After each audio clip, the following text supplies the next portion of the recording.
स्वागत है आप सभी का हमारे इस चैनल पर। हम लोग पढ़ रहे हैं basic GS through NCERT SCERT class 8 की बुक हम लोग पढ़ रहे हैं और आज चैप्टर हम लोग को पढ़ना है 2। ओके, चैप्टर नंबर दूसरा है भारत में अंग्रेजी राज्य की स्थापना। तो क्लास 8 में पूरा का पूरा आपको मॉडर्न हिस्ट्री पढ़ना है। फर्स्ट चैप्टर में मैंने आपको यूरोपीय शक्तियों का आगमन पढ़ाया था। इस वाले चैप्टर में हम लोग पढ़ेंगे भारत में अंग्रेजी राज्य की स्थापना। ओके, तो क्लास 7 में मिडवल पढ़ा हमने और क्लास 6 में एंशियंट और फिर मॉडर्न पढ़ रहे हैं, मतलब तीनों सीक्वेंस है।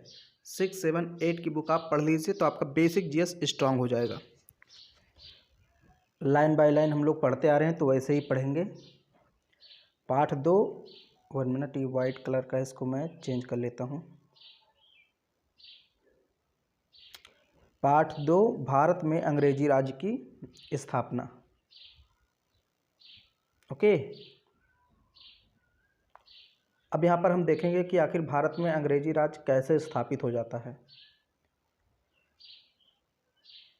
अंग्रेज फ्रांस अन्य यूरोपीय देशों की तरह भारत में व्यापार करने के लिए आए थे। ओके, अंग्रेज भी वैसे आए थे जैसे फ्रांसीसी आए थे, स्पेनिश आए थे, पुर्तगाल आए थे, वैसे ही अंग्रेज भी आए थे। लेकिन अंग्रेज धीरे धीरे अपना राज बनाने की क्यों सोचने लगे।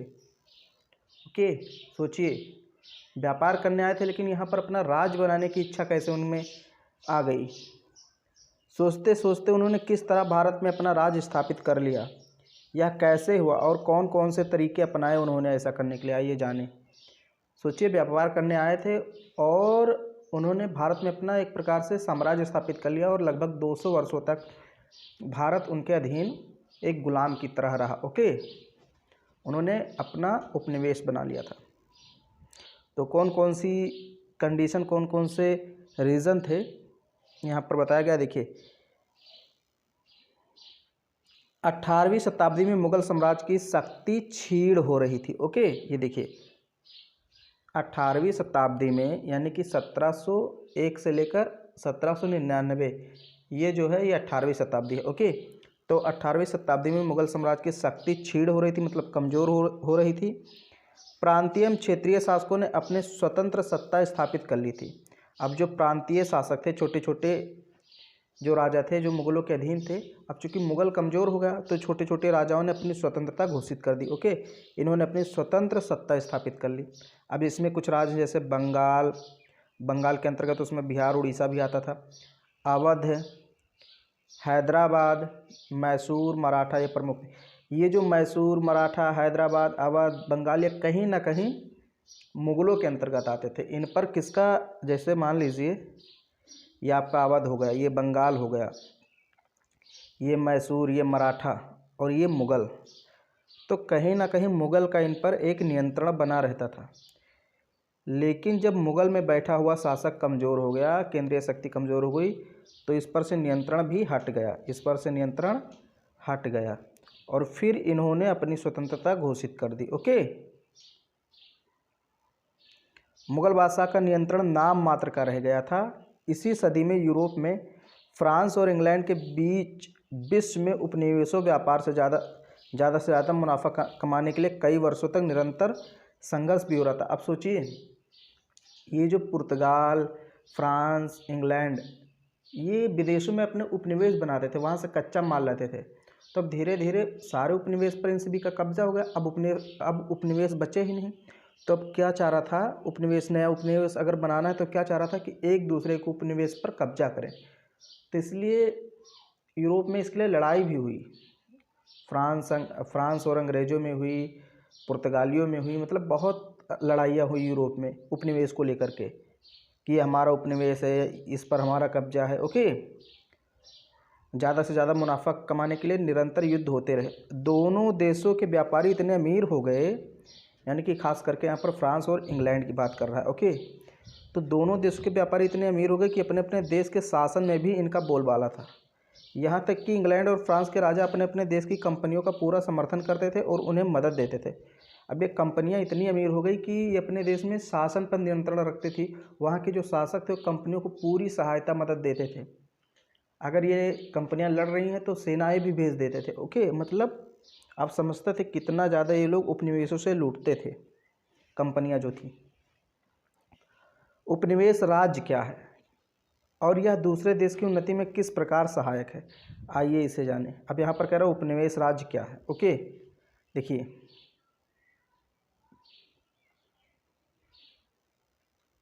वन मिनट,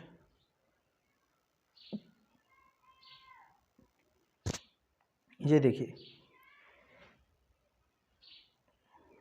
जब एक देश जैसे इंग्लैंड के लोग किसी दूसरे देश जैसे भारत पर अपना वर्चस्व स्थापित कर लेते हैं, तब दूसरा देश पहले देश का उपनिवेश राज्य बन जाता है। पहला राज्य दूसरे राज्य का सर्वे सर्वा मुख्य देश बन जाता है। जब एक देश के लोग या एक देश दूसरे देश पर अपना वर्चस्व स्थापित कर लेता है, व्यापारिक वर्चस्व स्थापित कर लेता है, तो दूसरा जो देश है वो पहले देश का उपनिवेश बन जाता है। जैसे इंग्लैंड की जनता थी, या फिर हम कहें इंग्लैंड के व्यापारी थे, या फिर सीधे सीधे तौर पर हम कह लें इंग्लैंड। तो इंग्लैंड ने क्या किया, भारत पर अपना उपनिवेश स्थापित कर लिया, तो भारत इंग्लैंड का उपनिवेश राज्य बन गया। ओके, मुख्य देश और जो जिसने उपनिवेश स्थापित किया उसे क्या कहते हैं, उसे कहते हैं सर्वे सर्वा मुख्य देश। ओके, तो मुख्य देश उपनिवेश राज्य के सभी संसाधनों का प्रयोग अपने हित में करता है, जैसे इंग्लैंड ने किया। इंग्लैंड भारत के सभी कच्चे मालों का उपयोग अपने फ़ायदे के लिए करता था। ओके, तो वही चीज़ लिखा है कि मुख्य देश जो होता है वो उपनिवेश राज्य के सभी संसाधनों का प्रयोग अपने हितों में करता है, जिससे मुख्य देश यानी पहला जो देश है जैसे इंग्लैंड, ये उन्नति करता चला जाता है, जबकि उपनिवेश यानी दूसरा देश जैसे भारत अवनति की ओर चला जाता है। ओके, समझ गए उपनिवेश क्या होता है। अब यहाँ पर एक क्वेश्चन है, पूछ रहा आपसे कि भारत को अंग्रेजों ने अपना उपनिवेश क्यों बनाया। ओके, क्या कारण थे भाई। तो देखिए यहाँ पर इंग्लैंड में औद्योगिक क्रांति के दौरान कारखाने लग गए थे, अतः वह भारत को सिर्फ कच्चे माल की पूर्ति का साधन बनाना चाहते थे। इसके साथ ही इंग्लैंड अपने यहाँ का बना सस्ता कपड़ा और दूसरा सामान भारत को ऊंचे दाम में बेचना चाहता था, जिससे वे भारत में बुना कपड़ा यूरोप में बेचकर माला माल होते रहे। अब देखिए, तो लोग भारत में उपनिवेश क्यों चाहते थे। देखिए 18वीं शताब्दी में हुआ क्या, इंग्लैंड में औद्योगिक क्रांति हुई। ओके, मतलब वहाँ पर इंग्लैंड में तमाम तरह के कारखाने स्थापित होने लगे, फैक्ट्रियाँ लगी। ओके, मैन्युफैक्चरिंग की बहुत सारे उद्योग धंधे वहाँ पर लग गए। अब वहाँ पर उद्योग धंधों के लिए कच्चा माल चाहिए था, कच्चे माल से तो प्रोडक्ट बनेगा। तो कच्चा माल इंग्लैंड में या उधर यूरोप में उतना ज़्यादा मात्रा में नहीं था, तो उन्होंने भारत को उपनिवेश इसलिए बनाया था ताकि यहाँ से कच्चा माल वो सस्ते दामों पर ख़रीद कर ले जाएं और फिर उसी कच्चे माल से वो प्रोडक्ट बनाएं, उत्पाद बनाएं इंग्लैंड में, फिर उस उत्पाद को वो भारत में लाकर महंगे दाम में बेच दें। इस प्रकार उनका डबल फ़ायदा होगा। ओके, जैसे सूती वस्त्र कैसे बनाते थे, कपास भारत से लेकर जाते थे, कपास यानी कच्चा माल, फिर इंग्लैंड में लेकर गए। अब इंग्लैंड में वहाँ पर उन्होंने फैक्ट्रियों में कपास से सूती कपड़ा बना लिया, फिर उस सूती कपड़े को ला करके भारत में बेच देते थे और भारतीय लोग सस्ता पा करके ख़रीद लेते थे। तो इससे क्या हुआ, ब्रिटेन को फ़ायदा हुआ और भारतीय छोटे छोटे जो उद्योग धंधे थे वो नष्ट हो गए। क्योंकि भारतीय लोग कपड़ा हाथ से बुनते थे तो महंगा पड़ता था, और वहाँ मशीनों से बुनकर आता था इंग्लैंड से, तो थोड़ा सस्ता पड़ता था। इसलिए भारतीय लोग सस्ते कपड़े खरीदने लगे, और यहाँ जो भारतीय व्यापारी थे उनका मामला ठप हो गया। फिर वे भारत में कई ज़रूरी फसलें उगवाकर उन्हें दूर दूर बेचते थे, जैसे नील, पटसन, अफीम, गन्ना, कहवा, चाय। अब ये अंग्रेज़ इतना हम लोग पर प्रभावी हो गए, इनका इतना ज़्यादा वो हो गया वर्चस्व कि हमसे जो मन कहे वो कृषि करवाते थे। ओके, अब हम लोग क्या करते थे, नील की खेती करते थे, पटसन की खेती करते थे, अफीम, गन्ना, चाय, कहवा, मतलब जो खाद्यान्न उत्पादन है जैसे गेहूँ, दाल, चावल, इनकी कृषि ज़्यादा मात्रा में नहीं की जाती थी। ओके, क्योंकि इनकी जो कृषि है वो इंग्लैंड में पर्याप्त मात्रा में हो जाती थी, तो इंग्लैंड का वर्चस्व था, वो जो चाहें वो करवाएं और हम लोग को करना पड़ता था, क्योंकि उनके पास नए तरह के हथियार थे। हम लड़ाई करें तो हार भी जाते थे। अभी आगे युद्ध आपको देखने को मिलेगा। यहाँ तो अभी एक बेस तैयार कर रहा है। उन्होंने व्यापार की ये सब चीज़ें लाने व ले जाने के लिए भारत के महत्वपूर्ण क्षेत्रों में रेल लाइनें और सड़कें बिछाना भी शुरू किया। तो जो रेल लाइनें थी, सड़कें या फिर दूर संचार वाले जो साधन हैं, फ़ोन वगैरह, इनकी केबलें जो उन्होंने बिछाई वो अपनी सुविधा के लिए बिछाई, ना कि भारत के उन्नति के लिए। ओके, जैसे अगर ट्रेन की लाइनें बिछा देंगे तो उनको एक स्थान से माल ले जाने में परेशानी नहीं होगी। ओके, तुरंत यहाँ से माल लेकर जाएंगे, बंदरगाहों तक पहुँचाएंगे, फिर बंदरगाह से सीधे इंग्लैंड में पहुँचा देंगे। इसके लिए वे लोहा, कोयला आदि खनिजों की खदानें खोदना चाहते थे। वे जंगल से लकड़ी का व्यापार करना चाहते थे। ओके, तो अब ट्रेनें पटरियाँ बिछानी हैं, उस पर लकड़ी भी लगेगी, पटरियों पर लोहा भी लगेगा, तो उसके लिए जंगलों को साफ़ करते थे, लकड़ियों का व्यापार भी करते थे। लोहे की जो खदानें थी उनसे लौह निकलवाते थे। विभिन्न तरह के उपकरण बनते थे ट्रेन के। ओके, तो इस प्रकार ट्रेनों का विस्तार हुआ, उनके रास्तों का विस्तार हुआ। तो ये अपने फ़ायदे के लिए इन्होंने किया। यह सब करने के लिए उन्हें भारत में जगह जगह अपने अधिकारी रखने और भारत के लोगों पर अपना नियंत्रण बनाए रखने की महसूस हुई। उद्योगों को बढ़ावा देने के लिए चलाए गए विशेष अभियान को औद्योगिक क्रांति कहते हैं। ओके, तो कोई पूछ ले औद्योगिक क्रांति क्या है, तो उद्योगों को बढ़ावा देने के लिए चलाए गए विशेष अभियान को औद्योगिक क्रांति कहते हैं। अब यहाँ देखिए,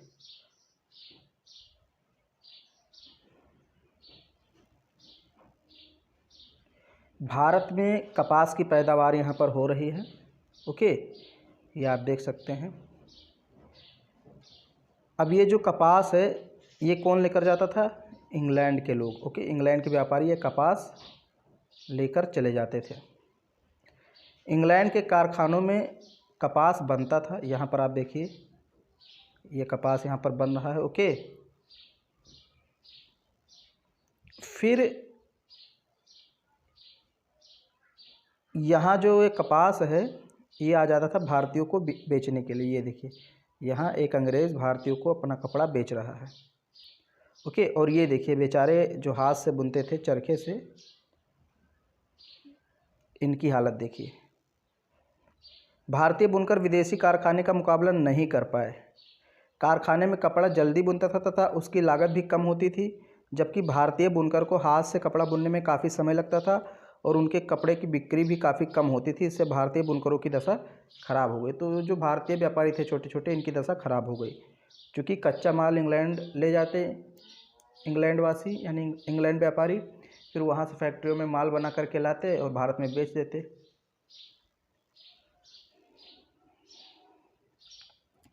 ईस्ट इंडिया कंपनी नील, कॉफ़ी, चाय के बागान भारत में लगाती थी और इन फसलों को सस्ते दामों में खरीदकर अपने जहाज़ों से इंग्लैंड के कारखानों में भेजती थी। अंग्रेज़ इंग्लैंड के कारखानों से तैयार माल जैसे कपास से कपड़ा तैयार करते थे, चाय पत्ती, कपड़ा रंगने के लिए नील। ओके, अब यहाँ से नील लेकर जाते थे तो वहाँ इससे रंग बनाते थे, फिर उस रंग से कपड़े रंगते थे, रंग बिरंगे कपड़े होते थे। ये सब जहाज़ों के माध्यम से भारत से एवं यूरोप में अधिक दाम में बेचते थे। भारत से लेकर जाते थे और यूरोप में अधिक दामों में बेचते थे। उन्होंने व्यापार की यह सब चीज़ें लाने व ले जाने के लिए रेलवे लाइन, सड़कें, दूरसंचार आदि की व्यवस्था की। इससे व्यापार में तेजी आई और उनका दिन प्रतिदिन मुनाफा बढ़ता गया। यह सब करने के लिए उन्हें भारत में अपने अधिकारी रखे और भारत पर नियंत्रण वर्चस्व कायम किया। ओके, तो अपने अधिकारी भी रखते थे क्षेत्रों पर ताकि पूरा नियंत्रण रहे। लॉर्ड क्लाइव बंगाल के नवाब मीर जाफ़र से मिलते हुए यहाँ चित्र दिखाया गया होगा। ओके, तो ये देखिए लॉर्ड क्लाइव है। ओके, और ये नवाब जो कि बंगाल के नवाब थे मीर जाफ़र से मिलते हुए दिखाया गया है। अब यहाँ पर कुछ कह रहा है, बच्चों आपकी समझ से मुनाफा कमाने के लिए पैसों का उपयोग किस प्रकार करना ठीक होगा? पैसों को घर में रखना, जमा कर देना बैंक में, सोना चांदी खरीदना, उद्योग में लगाना? तो बताइए ज़रा, आप सोचिए।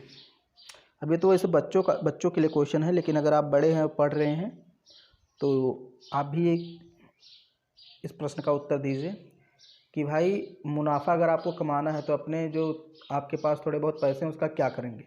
बैंक में जमा कर देंगे, पैसों को घर में रखेंगे, सोना चांदी खरीदेंगे और उद्योग में लगाएंगे? तो सबसे पहला इसका जो सही आंसर है वो उद्योग में लगाएंगे भैया। भारत में ईस्ट इंडिया कंपनी और फ्रेंच ईस्ट इंडिया कंपनी यानी कि इंग्लैंड की कंपनी और फ्रांस की कंपनी के ये व्यापार पर कब्जा करने के लिए एक दूसरे से लंबे समय तक लड़ती रहीं। एक कंपनी इस कोशिश में रहती थी कि दूसरी को भारत से खदेड़ कर निकाल दे। इसके लिए दोनों ही कंपनियां अपने अपने देश इंग्लैंड व फ्रांस से सैनिक बुलवाने लगी। सोचिए, अब चूंकि भारत पर दो कंपनियां विशेष रूप से प्रभावी रही, एक फ्रांस एक इंग्लैंड, हालांकि पहले पुर्तगाल आई थी। ओके, तो उसका उतना ज़्यादा प्रभाव था नहीं, बेच बाच के वो चली गई।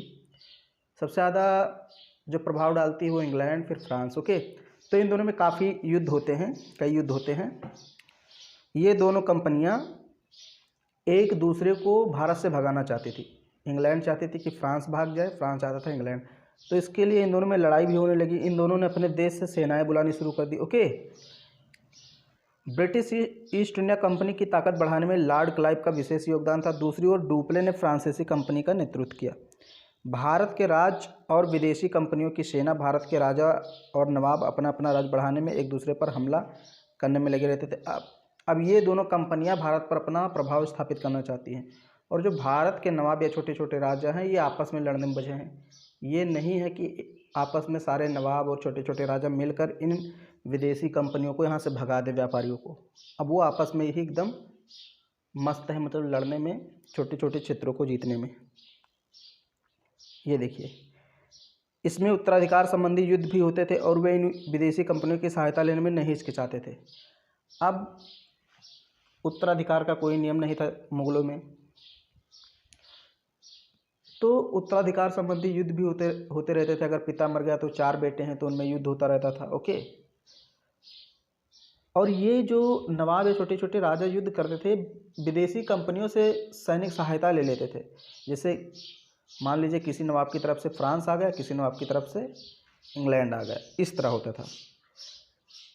दोनों कंपनियां इन झगड़ों में अपनी टांग अड़ाने लगी। देखिए, अगर कंपनी किसी राजा या नवाब का साथ देने को तैयार हो जाती और अपनी सेना उसके लिए लड़ने भेज देती तो उस राजा या नवाब की ताकत बहुत बढ़ जाती थी। यूरोपीय सेनाओं का दबदबा था, बहुत दबदबा, विदेशी कंपनियां और भारतीय राजा। देखिए,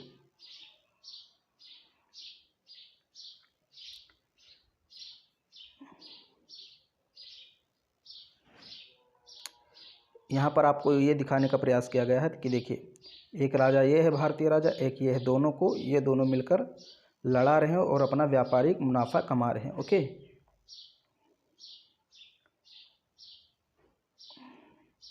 यूरोपीय सेना के पास बेहतर नौसेना, तोपें, बंदूकें थी। अब जो यूरोप के कंट्रीज थे, चाहे फ्रांस की बात करें, इंग्लैंड की बात करें, तो इनके पास बढ़िया नौसेना थी, मतलब जल सेना थी। ओके, बड़े बड़े जहाज़ थे, तोपें थीं, बंदूकें थीं। यूरोपीय सैनिक नियमित अभ्यास यानी परेड और ड्रिल के साथ अनुशासित भी थे। इन विशेषताओं के कारण यूरोपीय सेना का पलड़ा भारतीय सेनाओं से भारी रहने लगा। राजाओं की सैनिक ताकत बढ़ाने के बदले में कंपनियां उनसे व्यापार की कई रियायतें ऐंठने लगी। तो अब कंपनियां जो हैं कई प्रकार के तरीके अपनाती थी, मैंने बताया ना, साम दाम दंड भेद, किसी भी प्रकार से सोचती थी कि व्यापार में हमको रियायत मिल जाए। ये चापलूसी भी कर लेती थी, राजा की प्रशंसा भी करते थे, राजा से युद्ध भी करते थे। राजा कंपनी की सैनिक सहायता के बदले में उसे बहुत धन भेंट में देते थे। यह धन कंपनी के व्यापार में काम आता था। कई बार कंपनी राजा से उसके राज्य का एक बहुत बड़ा इलाका भेंट में ले लेती थी। अब छोटे छोटे नवाब और राजा थे तो उनकी सहायता कंपनियां करती थी, कंपनी के सैनिक करते थे। तो ये राजा उनको क्या करते थे, बहुत ज़्यादा धन देते थे, या कभी कभी एक क्षेत्र ही दे देते थे कि यहाँ का क्षेत्र अब आप संभालिए। ओके, उस इलाके के गांव शहरों में कंपनी लगान वसूल करती थी और लगान से मिले धन से व्यापार करती थी। इस तरह मिले धन से कंपनी अपना सेना का खर्च भी चलाने लगी।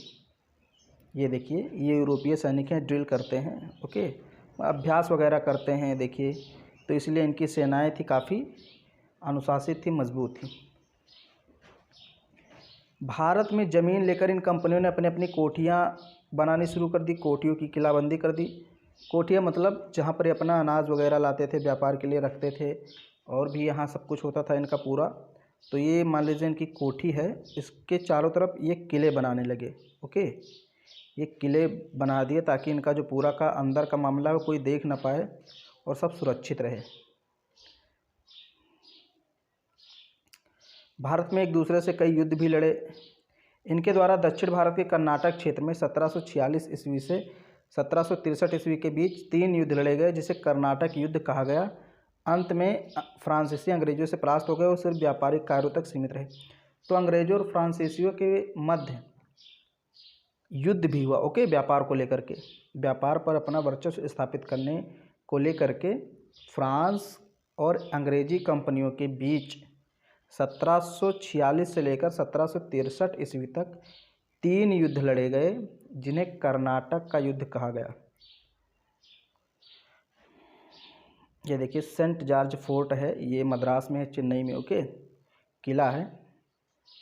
तो यहाँ देखिए ये जो है ये किले मतलब चारों तरफ से इसको घेर दिया गया है और यहाँ पर अंग्रेज़ अपना कारोबार करते थे पूरा, और यहीं से अपना माल जहाज़ों में लाद करके इंग्लैंड पहुँचाते थे, इंग्लैंड में बना हुआ माल भारत में लाते थे, ओके। पूरा काम मतलब इसी एक प्रकार से उसको फैक्ट्री कहा जाता था, कोठी, ओके। फैक्ट्री आज की तरह फैक्ट्री नहीं थी, जैसे आज की जो फैक्ट्रियाँ होती इसमें प्रोडक्शन होता है, वस्तुओं का निर्माण किया था, जबकि वहाँ पर ऐसा नहीं था, बस वहाँ पर एक गोदाम की तरह उसको यूज़ करते थे, ओके, कि सामान को लाना, ले जाना, रखना। राजाओं और नवाबों को अंग्रेजों से खतरा।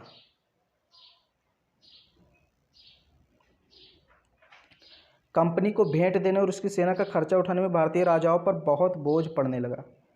राजा व नवाब व्यापार के खिलाफ नहीं थे, परंतु अपने राज्य में किसी और की सैनिक ताकत नहीं बढ़ने दे सकते थे। उन्होंने कंपनी की सैनिक ताकत पर रोक लगाने की कोशिश की।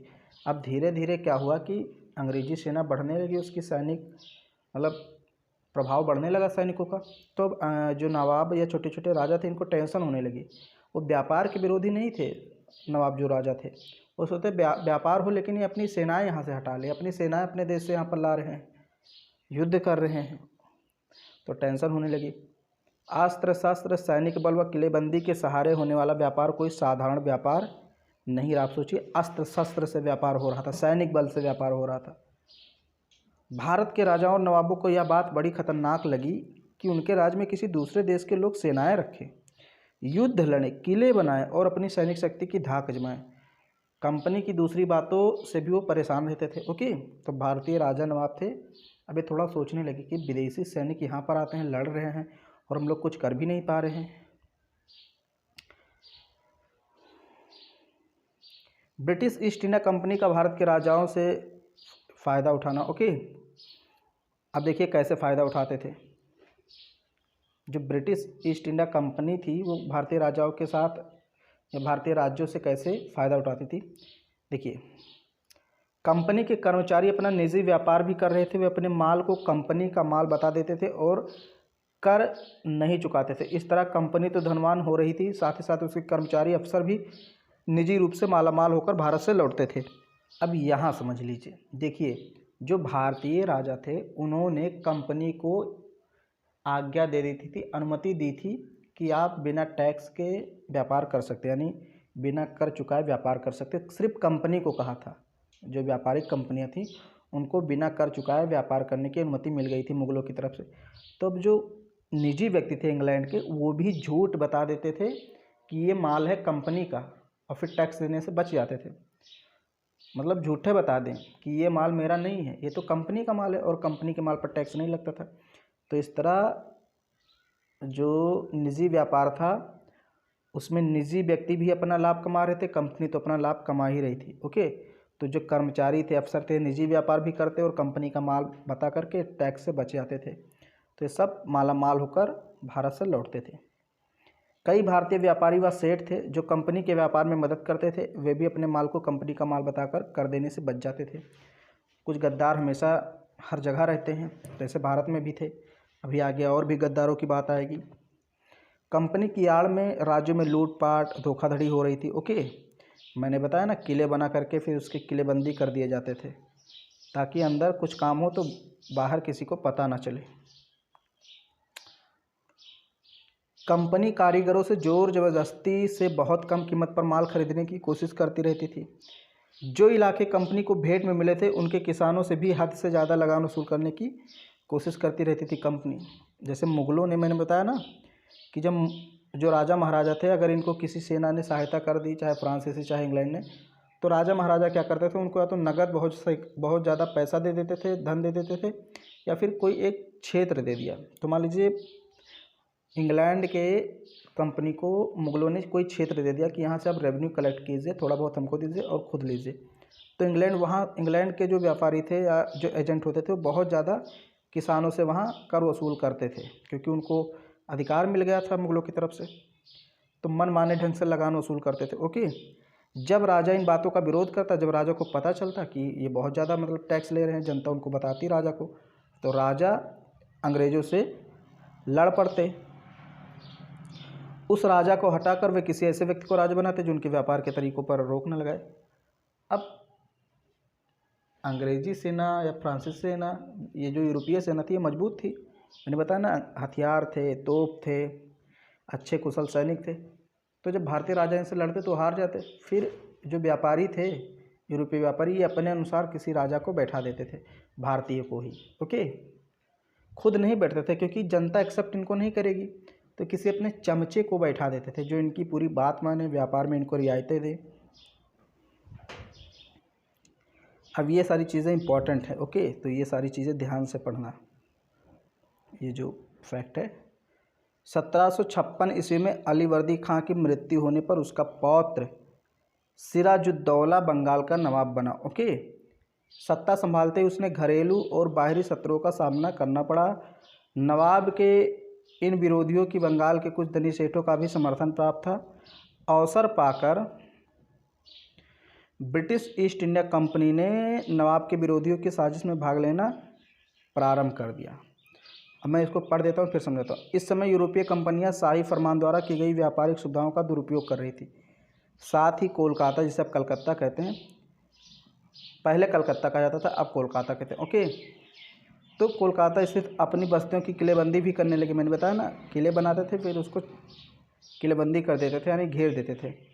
जब सिराजुद्दौला को इस बात की सूचना मिली, बंगाल का जो नवाब था, जब उसको सूचना मिली कि ये जो अंग्रेज़ हैं ये किलेबंदी कर रहे हैं और उसके भीतर पता नहीं कौन कौन से काम कर रहे हैं, धोखाधड़ी वाला। ओके, तो जब सिराजुद्दौला को इसकी सूचना मिली, तो बंगाल का नवाब था, तो उसने अंग्रेज़ी व्यापारियों द्वारा की जाने वाली सैन्य तैयारियों पर प्रतिबंध लगा दिया। ओके, क्या सैनिक को नहीं हटाओ यहाँ से अपने। अंग्रेज़ों ने नवाब के आदेशों की अवहेलना की, मतलब अंग्रेज़ों ने नवाब के आदेशों को मानने से इनकार कर दिया। इससे क्रुद्ध होकर नवाब ने अंग्रेज़ों के गढ़ कोलकाता पर आक्रमण कर उन्हें परास्त कर दिया। सिराजुद्दौला ने क्या किया, कलकत्ता पर आक्रमण करके उनको परास्त कर दिया। जब इस घटना का समाचार चेन्नई मद्रास पहुंचा, चेन्नई को पहले मद्रास बोला था, जब इस घटना का समाचार चेन्नई में पहुंचा तो वहाँ पर एक नौसैनिक बेड़े के साथ लॉर्ड क्लाइव नियुक्त था। ओके, मतलब उस समय जो लॉर्ड क्लाइव था वो चेन्नई में, वहीं पर था चेन्नई में। तो जब समाचार पहुंची लॉर्ड क्लाइव तक कि सिराजुद्दौला ने कलकत्ता में अंग्रेज़ों को परास्त कर दिया, किले पर आक्रमण कर दिया, तो वहाँ से एक नौसैनिक बेड़े के साथ वो कलकत्ता पहुँचता है। नौसैनिक मतलब जल सेना के साथ। ओके, कलकत्ता पर अंग्रेज़ों का पुनः अधिकार हो गया। नवाब तथा अंग्रेज़ों के बीच अलीनगर की संधि हुई। ओके, अलीनगर की संधि हुई, ये इंपॉर्टेंट है। 9 फरवरी 1757 ईस्वी को अलीनगर की संधि हो गई दोनों के बीच, यानी सिराजुद्दौला के बीच और रॉबर्ट क्लाइव के मध्य, दोनों के बीच संधि हो गई। इस संधि के अनुसार कंपनी को बंगाल, बिहार, उड़ीसा में बिना चुंगी दिए व्यापार करने का अधिकार प्राप्त हो गया।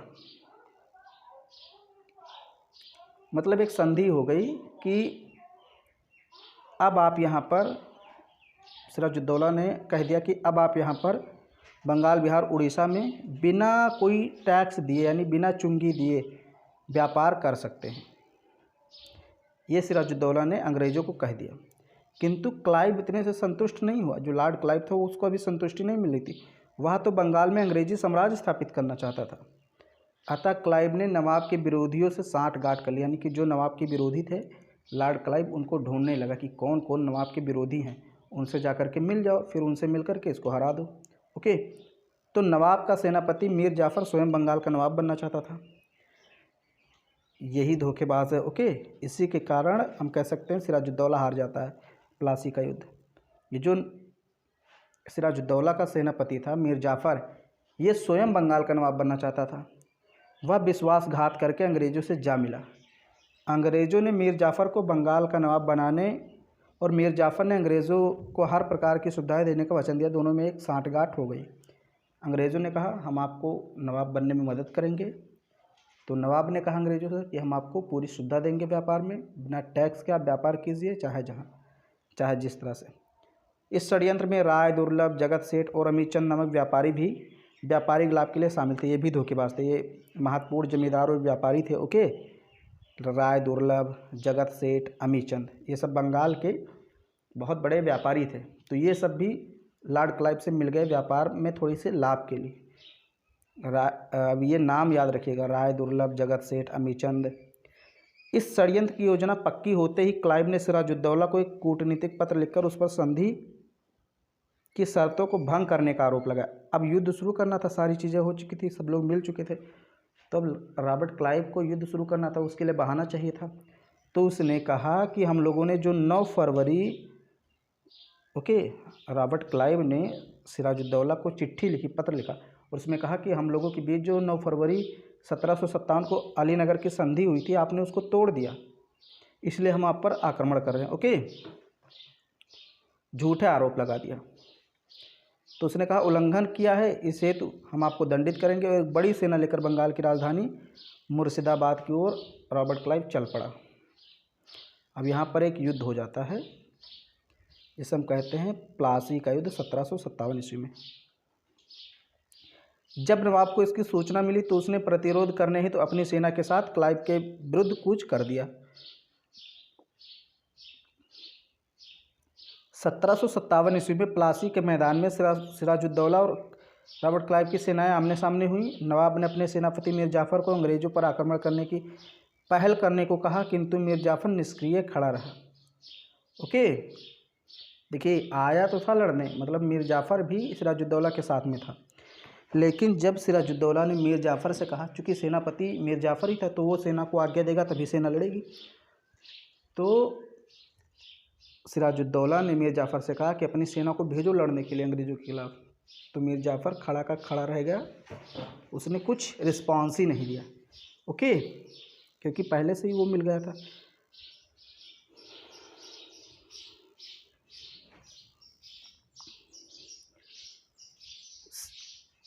इससे सिराजुद्दौला को उसके विश्वासघात का आभास हो गया। अब सिराजुद्दौला समझ गया कि मीर जाफ़र मिल चुका है। ओके, वह षड्यंत्र से बचने के लिए लड़ाई का मैदान छोड़कर भाग गया। अब सिराजुद्दौला मैदान छोड़कर भागा तुरंत वहाँ से। नवाब के भाग जाने से उसकी सेना में भगदड़ मच गई। अंततः नवाब को बंदी बना लिया गया और मीर जाफ़र के पुत्र ने उसकी हत्या कर दी। मीर जाफ़र का पुत्र था, शायद उसका नाम था मीरन। ओके, मीरन नाम था। तो उसी ने सिराजुद्दौला की हत्या कर दी। जब सिराजुद्दौला भागा तो उसको पकड़ के बंदी बनाया गया। फिर मीर जाफ़र का पुत्र मीरन ने उसकी हत्या कर दी। अब नवाब कौन बन गया बंगाल का? मीर जाफ़र। मीर जाफ़र को अंग्रेज़ों ने धोखा देने के पुरस्कार में बंगाल का नवाब बना दिया और मीर जाफ़र ने अंग्रेज़ों को बहुत सारा धन और जागीर दी। मीर जाफ़र महत्वाकांक्षी तो था, किंतु वह स्वतंत्रतापूर्वक शासन नहीं कर सका। अब भाई मीर जाफ़र कैसे स्वतंत्रतापूर्वक शासन कर सकता है? वो तो अंग्रेज़ों की सहायता से बना था नवाब, तो अंग्रेज़ों का प्रभाव था उस पर। उसने अनुभव किया कि अंग्रेज़ उसे मात्र एक कठपुतली की तरह नामधारी शासक के रूप में रखना चाहते थे। अंग्रेज़ों ने उससे अपनी सुनिश्चित आय का साधन बना लिया और उससे धन वसूलने लगे। ओके, जितना धन चाहे नवाब से ले लो। कंपनी के एजेंटों तथा दलालों ने भ्रष्टाचार से आर्थिक लूट की कार्रवाई शुरू कर दी। फलतः नवाब का खजाना खाली हो गया, वह आर्थिक संकट में पड़ गया। अंततः वह अंग्रेज़ों की मांग पूरा करने में असमर्थ हो गया। उनके आर्थिक शोषण और उत्पीड़न के फलस्वरूप किसानों दस्तकारों में असंतोष व्याप्त हो गया। इस राजनीतिक और आर्थिक अव्यवस्था से ऊब कर अंग्रेज़ों से छुटकारा पाने का उपाय सोचने लगा। इसी बीच 1760 ईस्वी में अंग्रेज़ों ने उसे गद्दी पर से उतार दिया और उसके दामाद मीर कासिम को बंगाल का नवाब बना दिया। अंग्रेज़ी सेना का खर्च चलाने हेतु कुछ जिले अंग्रेज़ों को देने पड़े। तो जब अंग्रेज़ों ने देखा कि मीर जाफ़र अब शायद हमारे खिलाफ षड्यंत्र करने वाला है, ओके, मतलब चूँकि मीर जाफ़र समझ गया था कि हमें कठपुतली की तरह यूज़ कर रहे हैं अंग्रेज़, तो सोच रहा था कि किसी तरह से अंग्रेज़ों का प्रभाव कम किया जाए। और इसकी खबर जानकारी जो अंग्रेज़ों को पहुंच गई, तो अंग्रेज़ों ने तुरंत उसको हटा दिया, क्योंकि उन्हीं की वजह से बना था, उसको हटा दिया। और मीर जाफ़र का जो दामाद था मीर कासिम, उसको बंगाल का नवाब बना दिया अंग्रेज़ों ने। अब जो मीर कासिम था ये और ख़तरनाक, ये तो और एकदम अंग्रेज़ों का प्रभाव नहीं देखना चाहता था। मीर कासिम एक योग्य शासक था, वह बंगाल की दशा को सुधारना चाहता था। उसने विद्रोही अमीरों का दमन किया और अपनी सेना में आवश्यक सुधार किए। सैन्य क्षमता बढ़ाने के लिए उसने सैनिक प्रशिक्षण हेतु यूरोपीय अधिकारी नियुक्त किए। उसने समरू नामक एक जर्मन को अपना सेनापति नियुक्त किया। उसने अंग्रेज़ों के व्यापार पर भी प्रतिबंध लगाने का साहस किया। देखिए, अभी अंग्रेज़ों के व्यापार पर प्रतिबंध लगाने लगा। अंततः अंग्रेज़ों ने अप्रसन्न होकर उसे हटा दिया। मीर कासिम अंग्रेज़ों के नियत से परिचित था। मीर कासिम जानता था कि अंग्रेज़ हमें हटाएंगे ज़रूर, तो पहले जानता था, वह उनसे सावधान रहता था। अतः उसने अपनी राजधानी भी मुर्शिदाबाद से कहाँ ट्रांसफ़र कर ली, मुंगेर, जो आधुनिक बिहार में है, स्थानांतरित कर दी। उसकी किलेबंदी आरंभ कर दी। उधर अंग्रेज़ों ने प्रतिशोधात्मक कार्रवाई करते हुए सैन्य बल के द्वारा मीर कासिम के विरुद्ध कदम उठाया और उसे गद्दी से हटाकर मीर जाफ़र को पुनः बंगाल का नवाब बना दिया। अंग्रेज़ों ने कहा इससे अच्छा तो मीर जाफ़र ही था।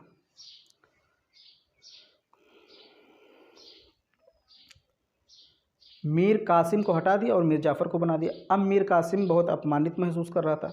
मीर कासिम इस अपमानजनक व्यवहार से आप बबूला हो गया। उसने अपनी सेना संगठित कर अंग्रेज़ों से लड़ाइयाँ लड़ी, किंतु वह पराजित हुआ। वह भागकर अवध में शरण लेने को विवश हुआ। अवध के नवाब शुजाउद्दौला तथा मुग़ल बादशाह शाह आलम के साथ उसने अंग्रेज़ों के विरुद्ध एक गठबंधन कर लिया। तो जब मीर कासिम को हटाया गया तो उसने कुछ युद्ध किया, मतलब छोटे छोटे युद्ध किए, लेकिन अंग्रेज़ों ने उसको हरा दिया। तो मीर कासिम यहाँ से भागकर कहाँ गया, अवध के नवाब शुजाउद्दौला। तो ध्यान में रखिएगा, बंगाल का नवाब मैंने अभी आपको पढ़ाया था कुछ समय पहले, सिराजुद्दौला, और ये अवध का नवाब है शुजाउद्दौला। ओके, तो मीर कासिम किसके पास गया, शुजाउद्दौला के पास गया। और यहाँ पर मुग़ल बादशाह पहले से ही आए थे। शाह आलम द्वितीय, इनकी तो एकदम मतलब आप कह सकते हैं हालत एकदम गंभीर थी। शाह आलम द्वितीय ये पहले से अवध के जो नवाब शुजाउद्दौला थे उनके यहाँ मौजूद थे, उनसे हेल्प मांगने आए थे कि अंग्रेज़ों को कैसे भगाया जाए। तो अब शुजाउद्दौला भी था, बहादुर शाह आलम द्वितीय भी था, और वहीं पर कौन पहुंच गया, मीर कासिम। तो ये तीनों मिल गए, कहा कि हम तीनों मिलकर हराएंगे किसको, अंग्रेज़ों को। तो ये तीनों अंग्रेज़ों के खिलाफ़ युद्ध छेड़ देते हैं, जिसको हम बोलते हैं बक्सर का युद्ध, जो कि 1764 ईस्वी में होता है। उपरोक्त तीनों की संयुक्त सेनाओं का अंग्रेज़ों की सेनाओं के साथ 1764 में बक्सर के मैदान में भीषण संग्राम हुआ, परंतु सफलता अंग्रेज़ों को ही मिली। तीनों की सेनाएं हार गई। मीर कासिम युद्ध से भागने में विवश हुआ, यानी कि भाग गया। अंग्रेज़ों ने एक बार फिर मीर जाफ़र को बंगाल का नवाब बना दिया।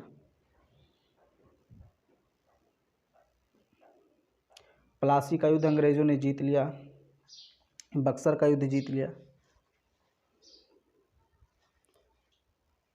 बक्सर के युद्ध का भारतीय इतिहास में बहुत महत्व है। अंग्रेज़ों की इस विजय से न केवल मीर कासिम की शक्ति छिन्न भिन्न हो गई, बल्कि अवध भी अंग्रेज़ों के सैन्य और राजनीतिक प्रभुत्व में आ गया। जहां प्लासी के जीत ने अंग्रेज़ों की आर्थिक स्थिति मजबूत की थी, वहीं बक्सर की जीत ने अंग्रेज़ों के पैर भारत में मजबूत कर दिए। ओके, तो जो अवध का नवाब था उसने कहा होगा कि भैया तुम भी गए, हमको भी लेकर गए। किससे कहा होगा, मीर कासिम से, कि अगर ना तुम्हारा साथ देते ना अंग्रेज़ हम पर अपना प्रभाव स्थापित कर पाते। तो अब हार गए बक्सर का भी युद्ध। तो अंग्रेज़ों ने इनके साथ एक संधि की, जिसको इलाहाबाद की संधि कहते हैं, 1765 ईस्वी में। ओके, अंग्रेज़ों ने इन सभी के साथ, यानी तीनों लोगों के साथ एक संधि की, इसको हम लोग इलाहाबाद की संधि कहते हैं। 1765 में ये संधि इंपॉर्टेंट है। बक्सर के युद्ध की समाप्ति पर अंग्रेज़ों एवं मुग़ल बादशाह शाह आलम द्वितीय के मध्य इलाहाबाद की संधि हुई 1765 में। इस संधि की शर्तें निम्नलिखित थी।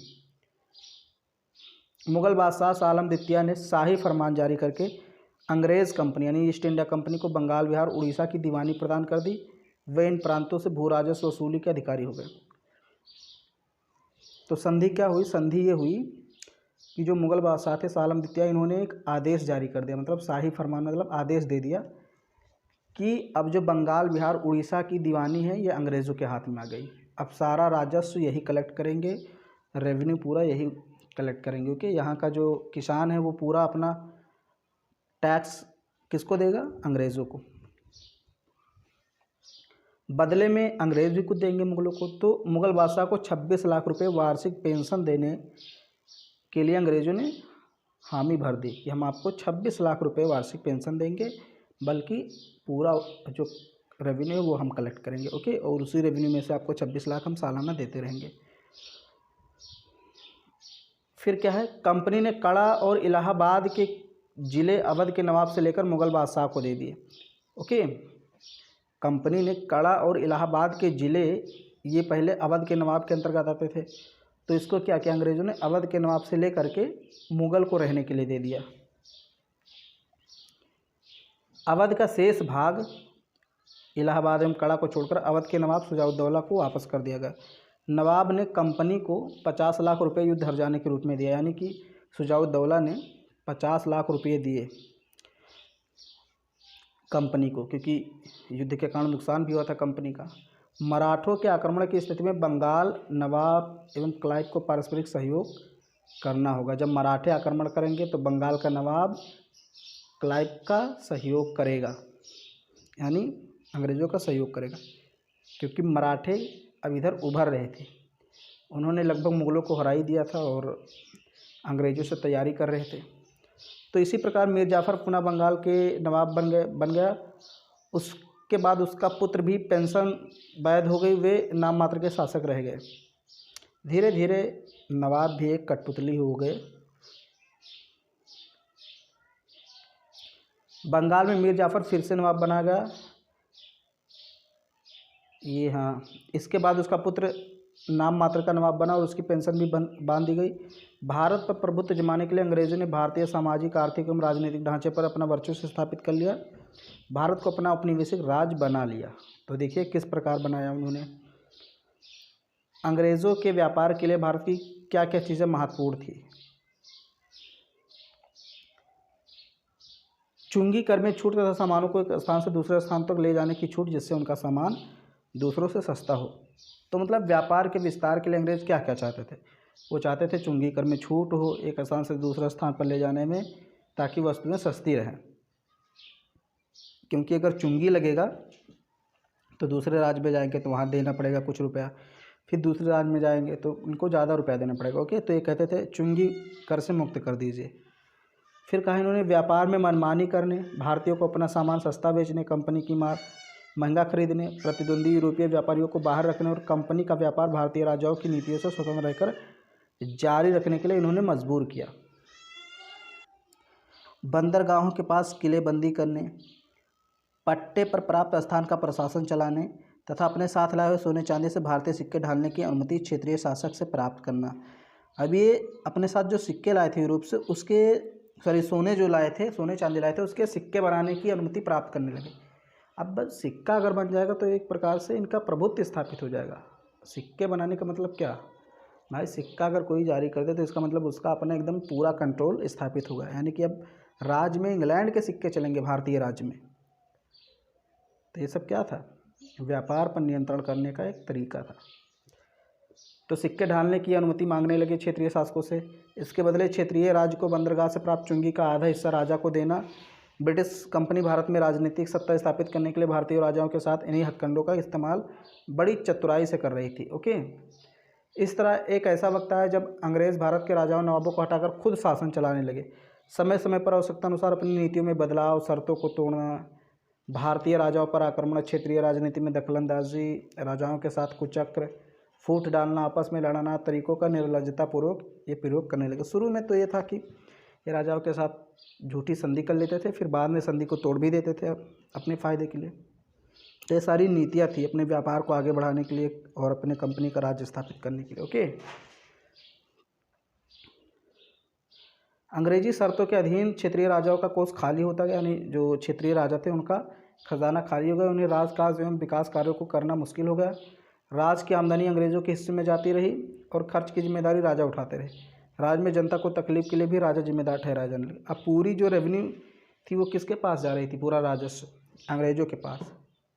और प्रशासन कौन देख रहा था, जनता की भलाई का काम कौन कर रहा था, राजा।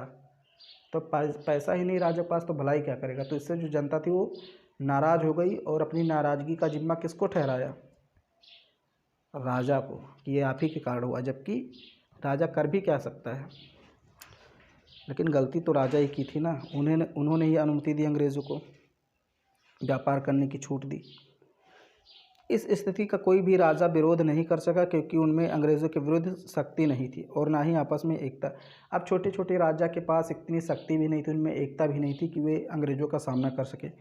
इस स्थिति का फ़ायदा उठाते हुए अंग्रेज़ एक एक करके समस्त क्षेत्र शक्तियों को कमज़ोर कर कठपुतली की तरह नचाते और अपने अधीन करते रहे। अंत में प्रमुख रूप से बंगाल, अवध, दिल्ली के शासकों पर अपना अधिकार जमा लिया।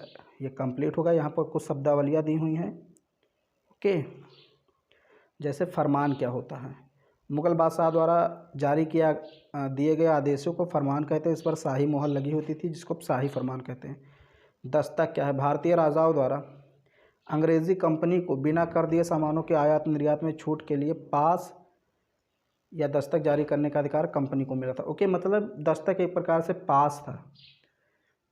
ओके, ये जो है भारतीय राजा अंग्रेज़ों को देते थे, एक पास दे देते थे कि आप किसी भी राज्य में बिना चुंगी दिए सामानों का आयात निर्यात कर सकते हैं, कोई भी टैक्स कर आपको नहीं देना पड़ेगा। तो ये दस्तक था। ओके, और शाही फरमान का मतलब जब मुग़ल कोई आदेश देते थे अंग्रेज़ों को कि आप इस क्षेत्र में व्यापार कर सकते हैं, इस क्षेत्र में नहीं कर सकते, तो शाही फरमान होता था। इसके बाद बहुविकल्पीय आपके यहाँ प्रश्न है, फिर अति लघुत्तरीय और लघुत्तरीय प्रश्न है, फिर दीर्घोत्तरीय। ये सारी चीज़ें आप कर सकते हैं। उम्मीद है वीडियो आपको पसंद आया होगा, मज़ा आया होगा इस वीडियो में आपको। तो अगर वीडियो पसंद आए तो उसको लाइक ज़रूर कीजिए, चैनल को सब्सक्राइब कर लीजिए। ओके, अगर पहली बार आए हैं तो, और अपने दोस्तों में शेयर कर दीजिए।